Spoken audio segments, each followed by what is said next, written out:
the biggest war of this century, and I'm not gonna fire a single shot. You're gonna blow up 8 years of diplomacy. Well, if you think that got their undies in a wad, you just wait. What did the president know, and when did he know it? What would you have me do? I want you to fight!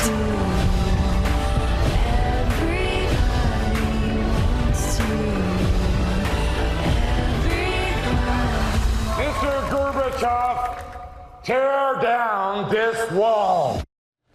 All right, welcome back to GMA3. That was a look at the new film, Reagan. The new biopic depicts the 40th President Ronald Reagan from boyhood to the presidency. Yeah, that's right. And the all-star cast includes Dennis Quaid as Ronald Reagan and Dan Lauria as the president's adversary and friend, former House Speaker Tip O'Neill. And joining us now in an exclusive interview are two of the stars of Reagan, Dennis Quaid and Dan Lauria. Thanks so much. Nice. Good to see you guys. Yeah, thanks for having us. All right, Dennis, we have to start with you. I see you have a friend. We can't not say hi to the friend. That's Peaches. She's Peaches is actually in Reagan as well. She plays the family dog, and she's the only non-historical fact. She is beautiful. They didn't have a bulldog. Yeah, she's great. She's so cute sitting there. It's interesting because you actually turned down this role initially. What made you change your mind? Well, I didn't turn it down, but I didn't say yes at first because Reagan, like Muhammad Ali, one of the most recognizable people in the world, even now, and such a huge responsibility. So it was actually fear that was kind of that I felt up my spine that made me stop. But that fear is when I feel that, it's usually an indication I should say yes, because it takes me out of my comfort zone. Well, Dan, it is good to see you. You were fantastic playing Vince Lombardi on Broadway. Yeah, that's an obligation to playing real people, and we owe it to them and their families to be as accurate as possible. So I know what Dennis was going through with this. And speaking of being accurate, you played Tip O'Neill, the House Speaker, yes, who was, of course, a good friend with Reagan. A lot of people are surprised to know that they had a close relationship. What did you learn? Yeah. Well, they actually didn't know each other that well before Reagan became president, and they were adversaries on a lot of social issues. But when it came to foreign policy, they really found a common ground, and they worked together. And what I learned was, I was surprised that when Reagan was shot, Tip O'Neill was the first one there at the hospital. He stayed with him. They prayed together, and that's in the film.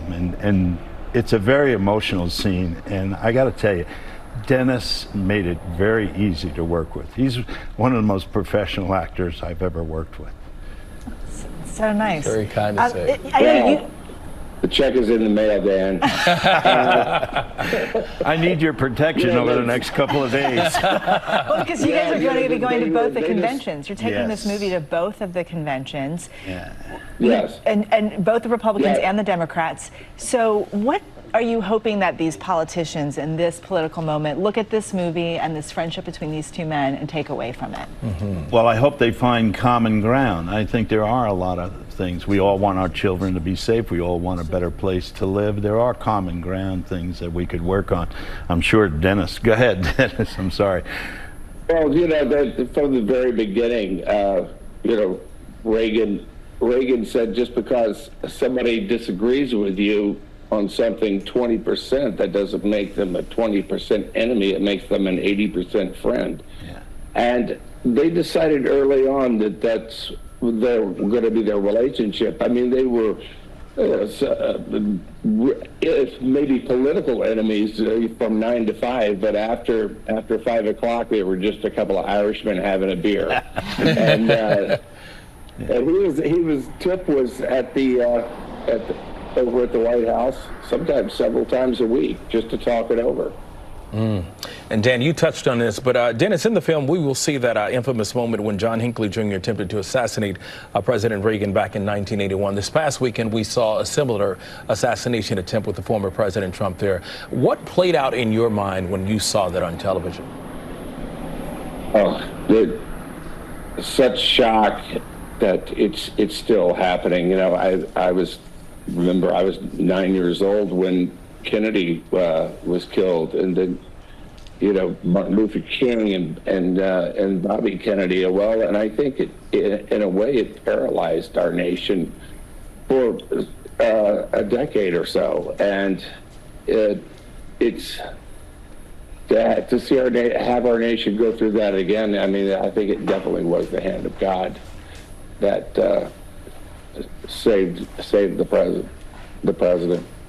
All right, Dennis and Dan, thank you very much. We appreciate it. Thanks It's for always having good to us. see you, and we're very happy for you as well.